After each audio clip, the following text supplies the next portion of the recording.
شريك له وأشهد أن محمدا عبده ورسوله أما بعد فإن خير الحديث كتاب الله وخير الهدي هدي محمد صلى الله عليه وسلم وشر الأمور محدثاتها وكل محدث بدعة وكل بدعة ضلالة وكل ضلالة في النار فأعوذ بالله من الشيطان الرجيم بسم الله الرحمن الرحيم ومن لم يحكم بما أنزل الله فأولئك هم الظالمون ومن لم يحكم بما أنزل الله فأولئك هم الكافرون ومن لم يحكم بما أنزل الله فأولئك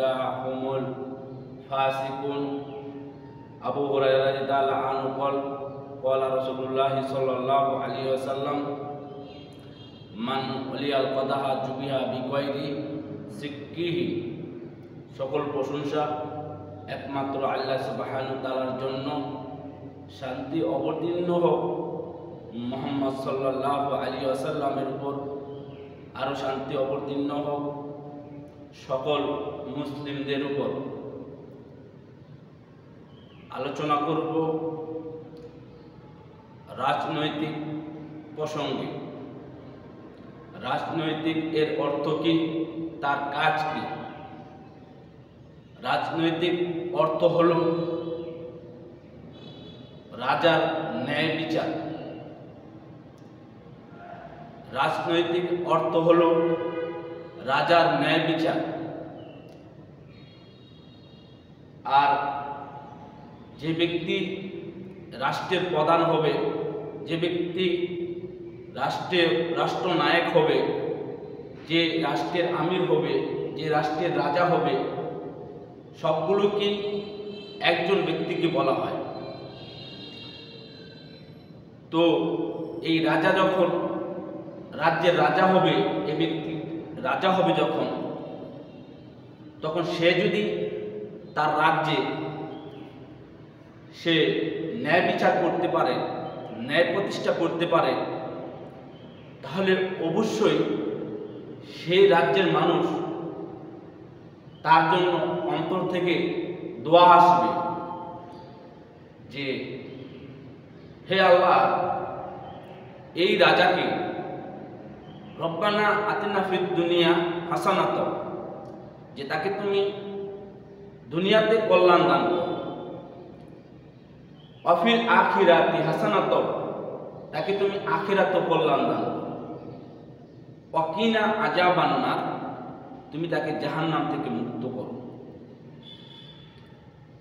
তাহলে যখন রাজা ন্যায় বিচার করতে পারবে, তখন মানুষ তার জন্য অবশ্যই দোয়া করবে।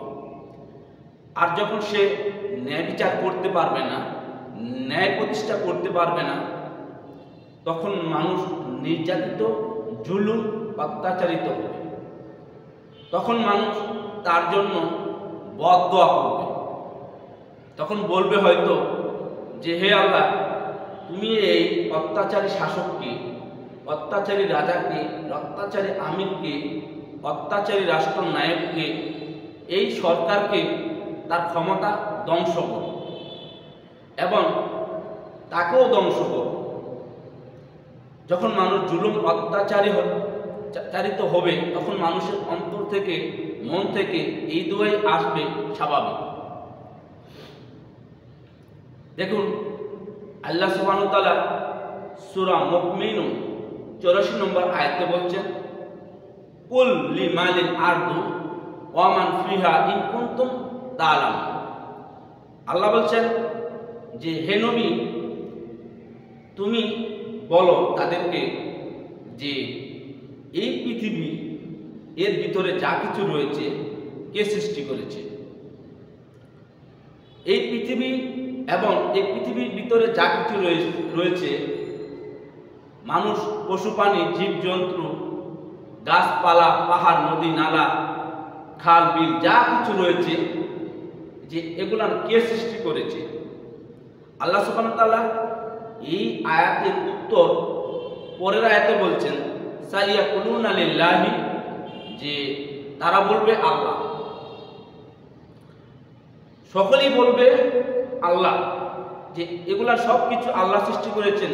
সকল ধর্মের মানুষ, সকল মানুষ স্বীকার করবে এর পিছনে একজন সৃষ্টিকর্তা রয়েছে।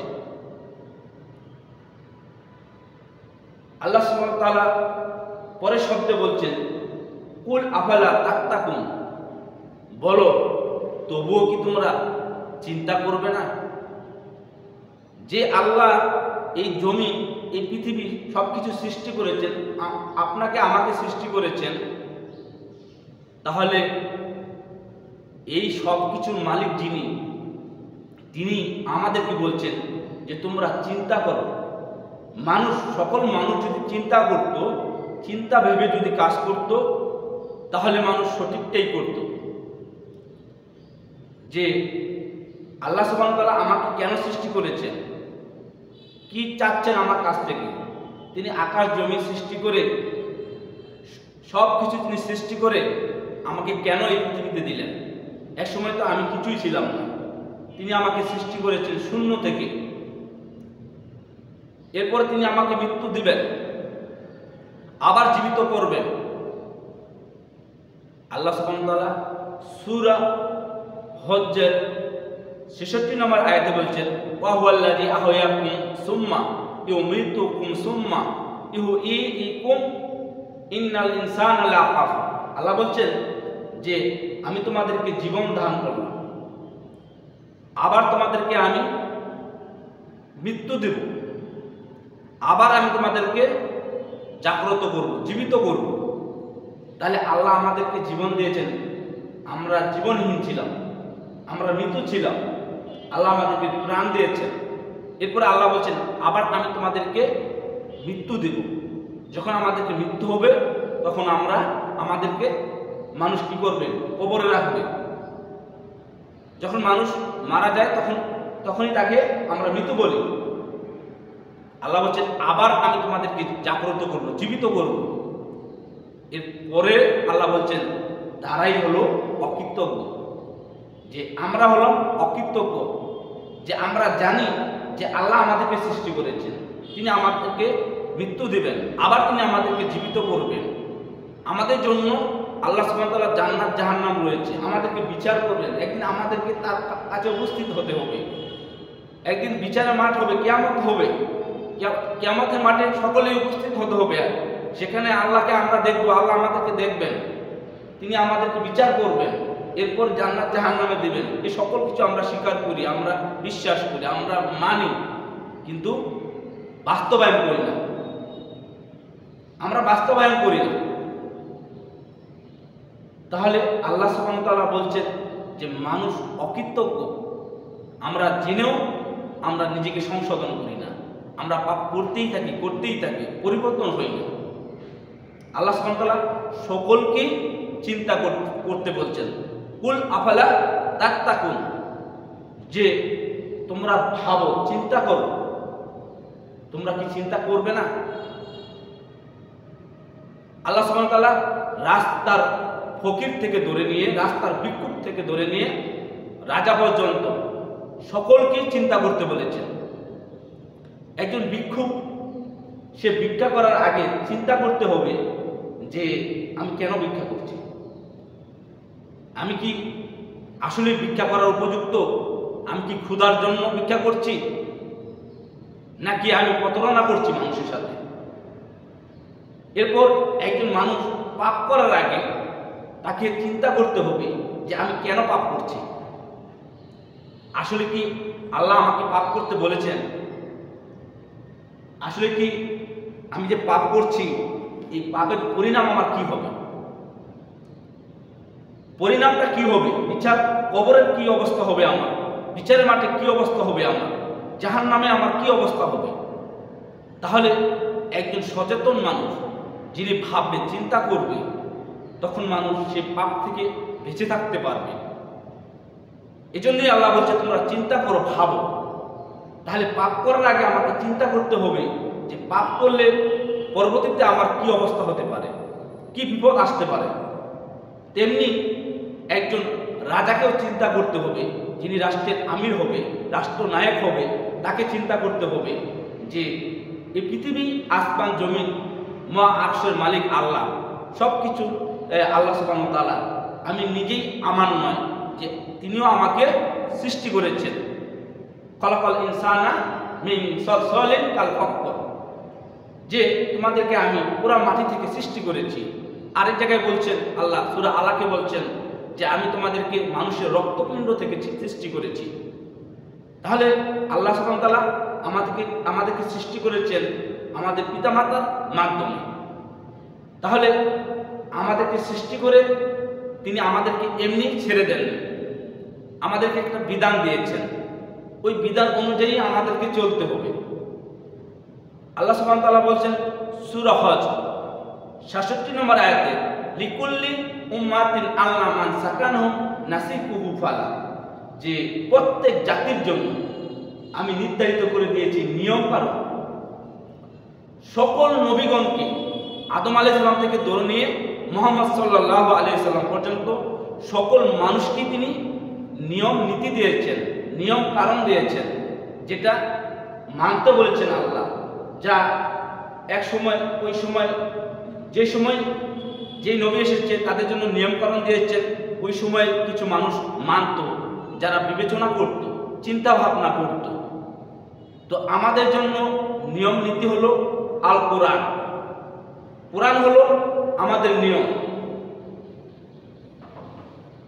আল্লাহ সুবহানাহু ওয়া তাআলা এই কোরআনকে মুহাম্মদ সাল্লাল্লাহু আলাইহি সাল্লামকে এই কোরআন দিয়েছেন, বিধান দিয়েছেন।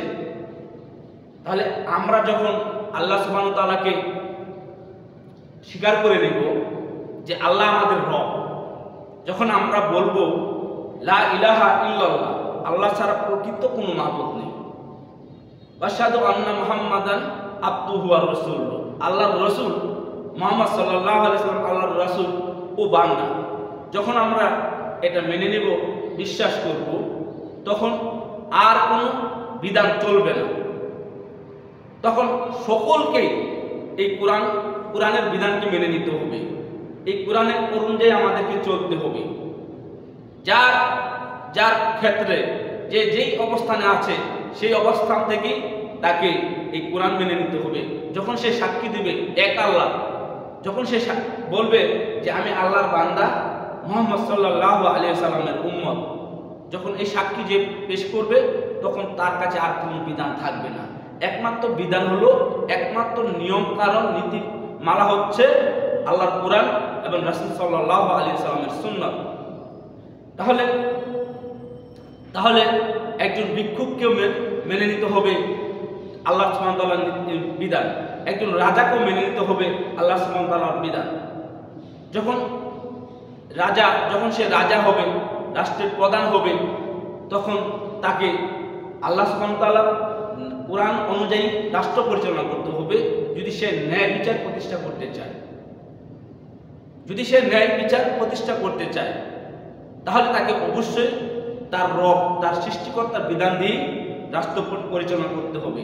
যেই আসুক না কেন ক্ষমতায়, হোক বিএনপি, হোক জামাত, যে কোনো দলই আসুক না কেন, যেই এই রাষ্ট্রনায়ক হবে, তাকে তার রবের সৃষ্টিকর্তা, তার যে রব, যে সৃষ্টিকর্তা, তার বিধান ছাড়া সে ন্যায় বিচার করতে পারবে না। রাজনৈতিক অর্থ হলো রাজার ন্যায় বিচার। তাহলে রাজার ন্যায় বিচার করতে হলে রাজার সৃষ্টিকর্তার কিতাব দিয়ে তাকে বিচার করতে হবে, তাহলে সে ন্যায় বিচার করতে পারবে। আল্লাহ সুবহানাহু ওয়া তাআলা দেখেন, যিনি রাজ্যের ক্ষমতা পাবেন, তার সর্বপ্রথম তার কাজ কি? সূরা হজ 41 নম্বর আয়াতে আল্লাহ বলছেন, আল্লাযীনা ইম্মাক্কান্নাহুম ফিল আরদি, আল্লাহ বলছেন যাকে আমি দায়িত্ব দিব, তার সর্বপ্রথম কাজ হলো আকামুস সালাত, সে সালাত প্রতিষ্ঠা করবে। তার কাজ হলো সে সর্বপ্রথম সালাত প্রতিষ্ঠা করবে। তাহলে সালাত সে কেন প্রতিষ্ঠা করবে? আল্লাহ সুবহানাহু ওয়া তাআলা সর্বপ্রথম সালাতের কথা কেন বললেন? আল্লাহ সুবহানাহু ওয়া তাআলা সূরা আলাকে বলছেন কত আফালা মান তাদাক্কা, যে একজন মানুষ সাফল্য হতে হলে আল্লাহ বলছেন যে সাফল্য অর্জন করবে সে নিজেকে পবিত্র অর্জন করবে, যে সাফল্য হতে চাইবে সে নিজেকে পবিত্রতা অর্জন করতে হবে।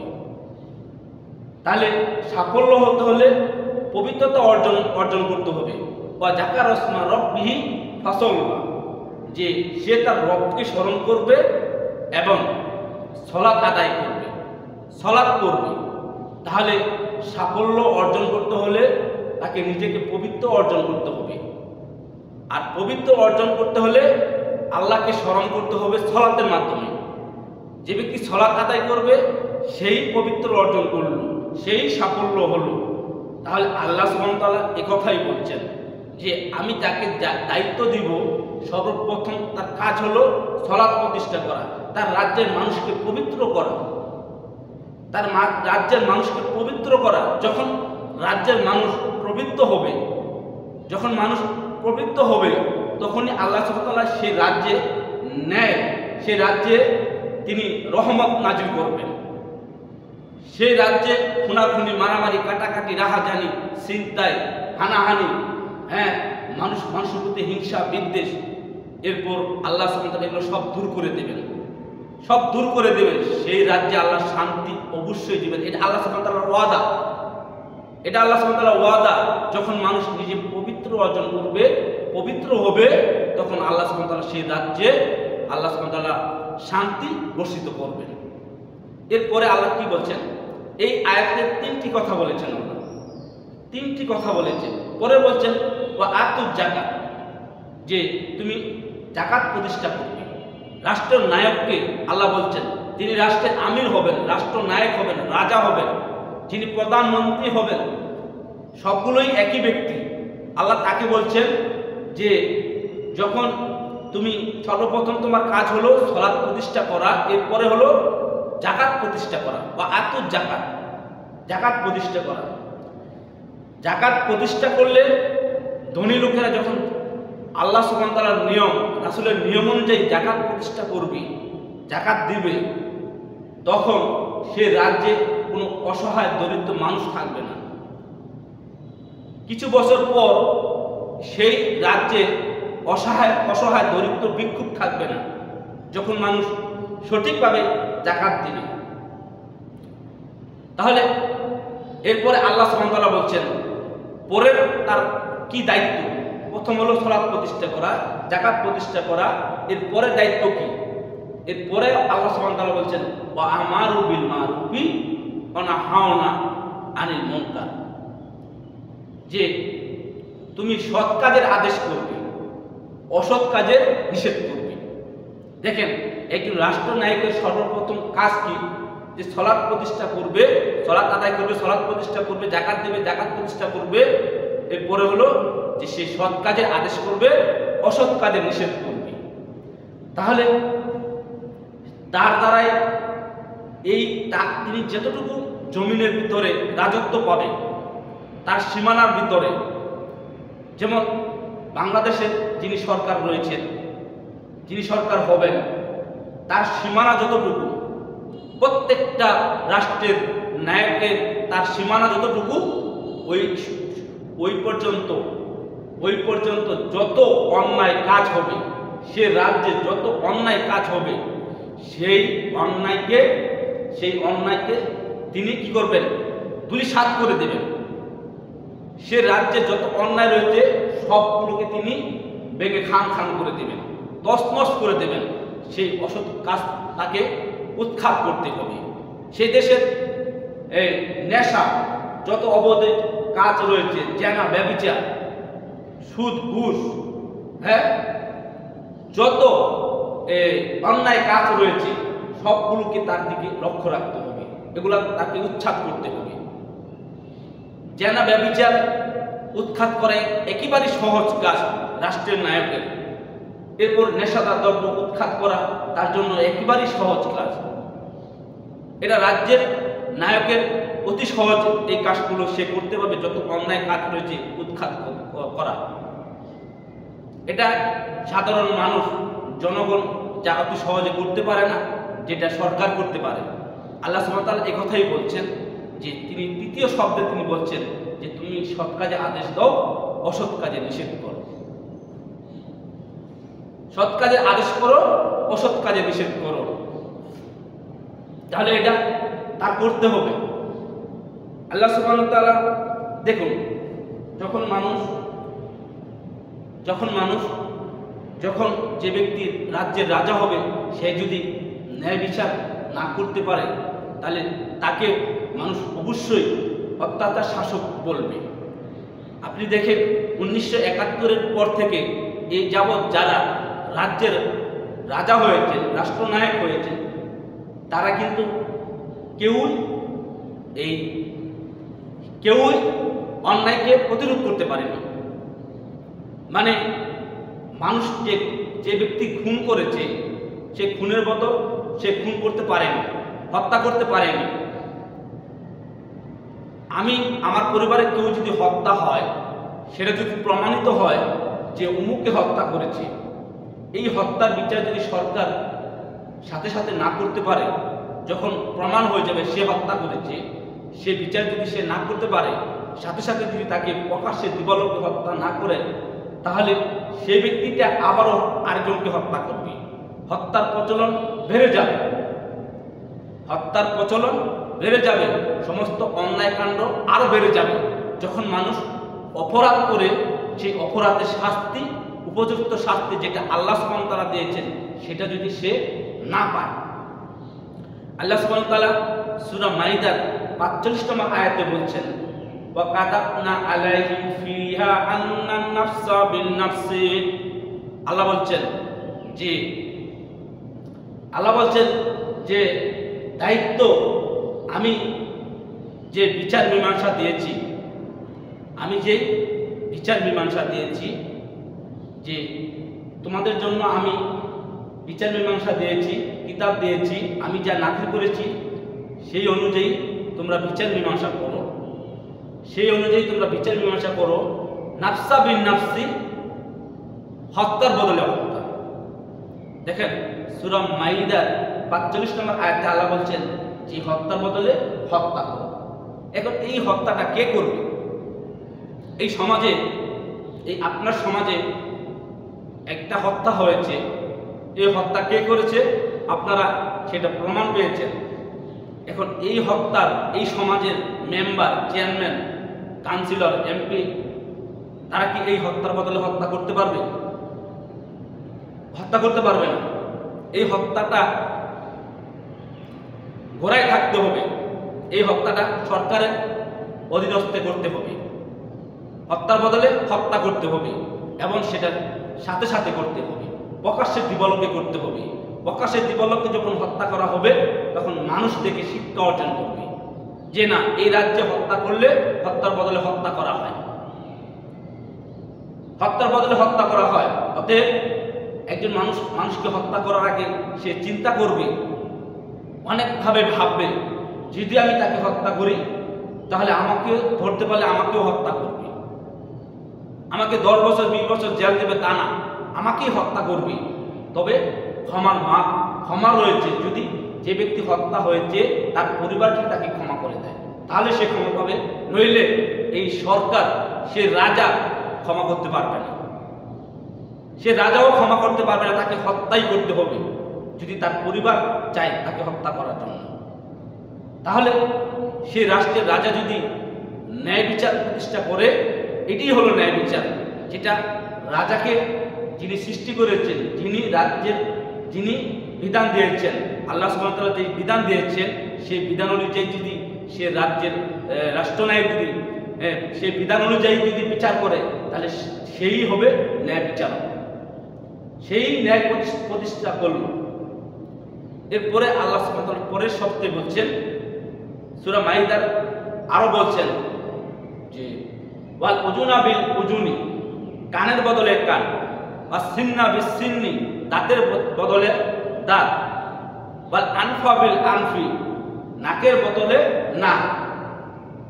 তো কেউ যদি কারো নাকে ঘুষি দেয়, তাহলে এর বিচার করতে হবে, তাকেও নাকে ঘুষি দিতে হবে। কেউ যদি কার কান কেটে দেয় তাহলে বিচার করতে হবে, তার কান কেটে দিতে হবে। কেউ যদি কার খুশি মেরে দাঁত ফেলে দেয় তাহলে তার বিচার করতে হবে, তার দাঁত ফেলে দিতে হবে।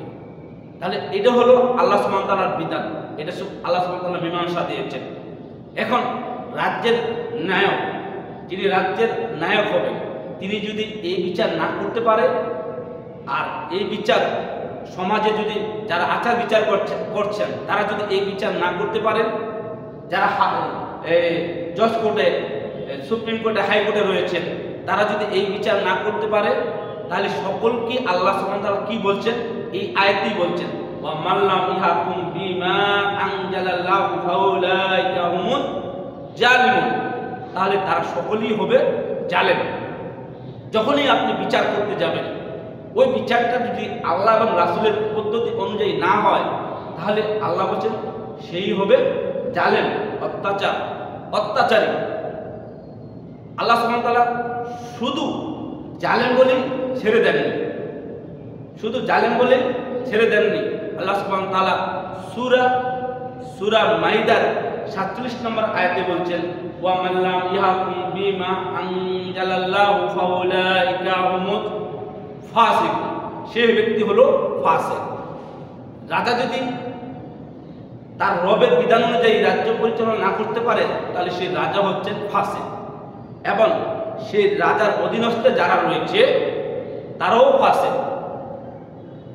এরপরে আল্লাহ সুবহানাহু ওয়া তাআলা জালেম, ফাসিক বলে ছেড়ে দেননি। আল্লাহ সুবহানাহু ওয়া তাআলা সূরা মাইদার 44 নম্বর আয়াতে বলছেন, ওয়া মান লাম ইয়াহকুম বিমা আনজালাল্লাহু ফাউলাইকা হুমুজ কাফিরুন। যে আমি যে বিধান দিয়েছি, আমি যে বিচার কার্য দিয়েছি, মীমাংসা দিয়েছি, তারা যদি সেইভাবে বিচার কার্য না দেয়, সেভাবে যদি তারা বিচার কার্য না করে, তাহলে তারা হলো কাফির, তারা হলো জালিম, তারা হলো ফাসিক। তাহলে আপনি একজন মুসলিম হয়েও, পাঁচ ওয়াক্ত সালাত আদায় করেও, জিকির আজকার যাকাত সব কিছু করেও আপনি ফাসিক, আপনি জালেম, আপনি কাফির। যখন আপনি বিচার করবেন আল্লাহ সুবহানাহু ওয়া তাআলার আইনের বিরুদ্ধে, যখন আপনি বিচার করবেন আল্লাহ সুবহানাহু ওয়া তাআলার আইনের বিরুদ্ধে। আবু দাউদের 3571 নম্বর হাদিস, আবু হুরায়রা রাদিয়াল্লাহু আনহু বলেন, রাসূল সাল্লাল্লাহু আলাইহি ওয়াসাল্লাম বলেছেন, মান উলিয়াল ওয়াদাহা জুবিহা বিগায়রি সিক্কিহি। আল্লাহ রাসূল বলছেন, যে ব্যক্তিকে বিচার কার্যে নিয়োজিত করা হলো, যে ব্যক্তিকে বিচার কার্যে নিয়োজিত করা হলো, তাকে ছুরিবিহীন জবাই করা হলো। ছুরিবিহীন জবাই করা হলো। আমরা তো কিছু যুব করলে ছুরি দিয়ে যুব করি, আর সেটা ছুরিবিহীন যুব হয়ে গেল। সাহাবীগণ বললেন, ইয়া রাসূলুল্লাহ, আমরা তো ছুরিবিহীন যুবে বুঝতে পারলাম না, ছুরিবিহীন যুবে কি? তো ছুরিবিহীন যুবে হলো এই যে ব্যক্তি বিচার কার্যে যাকে নিয়োজিত করা হলো, সে বিচার করছে, সে যদি আল্লাহ সুবহানাহু ওয়া তাআলার বিধান অনুযায়ী, তার রবের যে বিধান দিয়েছেন সে বিধান অনুযায়ী যদি সে বিচার না করে, তাহলে তাকেই ছুরিবিহীন যুবে করা হলো। সে ব্যক্তি ছুরিবিহীন যুব হয়ে গেল, সে পরকাল ধ্বংস হয়ে গেল। তার পরকাল ধ্বংস মানে কি? সে ছুরিবিহীন যুব হয়ে গেল। খালিদিনা ফিহা জান্নাত, চিরস্থায়ী জান্নাত তার ধ্বংস হয়ে গেল। খালিদিনা ফিহা জাহান্নাম, আর চিরস্থায়ী জাহান্নাম তার জন্য অবতারিত। তাহলে পরকালে বাঁচতে হলে আল্লাহ সুবহানাহু ওয়া তাআলার বিধান অনুযায়ী আমাদেরকে পরিচালনা করতে হবে। সর্বক্ষেত্রে, সর্বক্ষণ যা করব, যেই দায়িত্বে আছেন